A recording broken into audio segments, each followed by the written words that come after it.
Okay everybody, I was just going to show you here, I'm starting to build me a header box for my little mini sluice and little mini Highbanker there.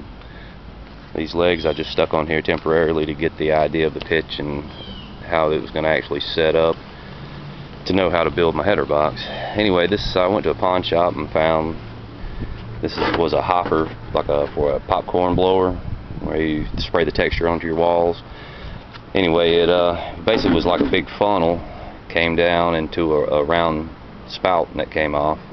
First thing I did, I ended up lucking out and finding two of them at the pawn shop for $6 a piece. And I doubt you'll be able to really find them that cheap, but you never know. Hell, I did.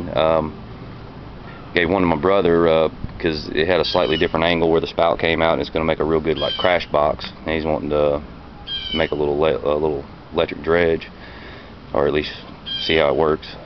But anyway, all I started off with is chopping off the little spout here, and what's left opening, and the rest of the cone I just cut it in an X pattern like that, which allowed me to fold the edges together, which I've got them bolted together right now. Allowed me to fold the edges together to create, see if I can get right sunlight here, create my opening, which first, before I did any cutting, I measured on the side. I determined I wanted my slot on the bottom to be about 6 inches wide, since that's what the sluice is, and left me a little lip on the bottom. I just trimmed off the other little pieces off the end when I folded them over. I'm going to have to mount it something like this. I still got to put a grizzly in it and cut a hole down here, but kind of like the fact that this had this little hole, little handle here.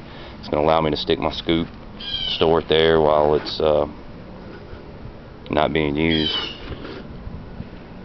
And what I'm going to attempt to do, this was actually straight across here. I've already cut this piece out. I'm going to try to bend this up to match this lip here. That's going to run me some 1-inch PVC spray bars down through it. I'm just the way actually after I folded these over, I kind of held them in place, drilled the hole through it, put the bolt in to kind of hold it how I wanted it, marked off where I needed to trim, whatnot, cut those pieces, and once I did that, had them bolted together, grabbed it upside down, grabbed one of these little propane torches, and just gradually heated it up around all the main bends there. It took me a piece of wood, bear pressure down on it while I was heating it also, and then after I heated it up good, I left some weight on it just to allow it to cool off and where it hold its form.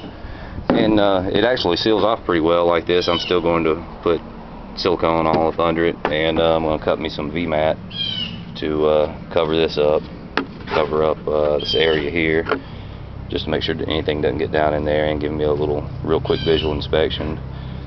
But still got a little ways to go. I figured I'd get it in progress here for anybody else that's trying to build one. I know I looked all around, and it costs just way too damn much to go buy one. People want a couple $100s for a damn piece of plastic, you know, with a couple brackets on it. So I figured I could make one cheaper. Also going to stick this V-mat here I've got trimmed up to go with my flares.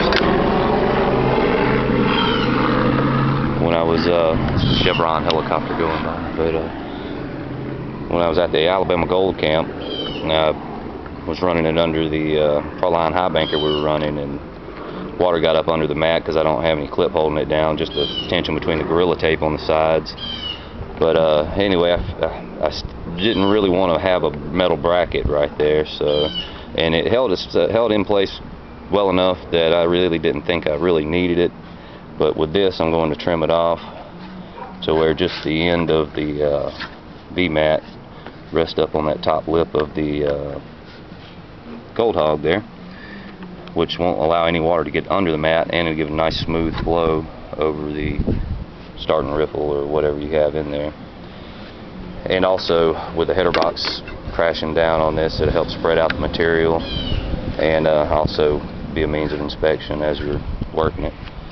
But as I get more of it done, I guess I'll update that.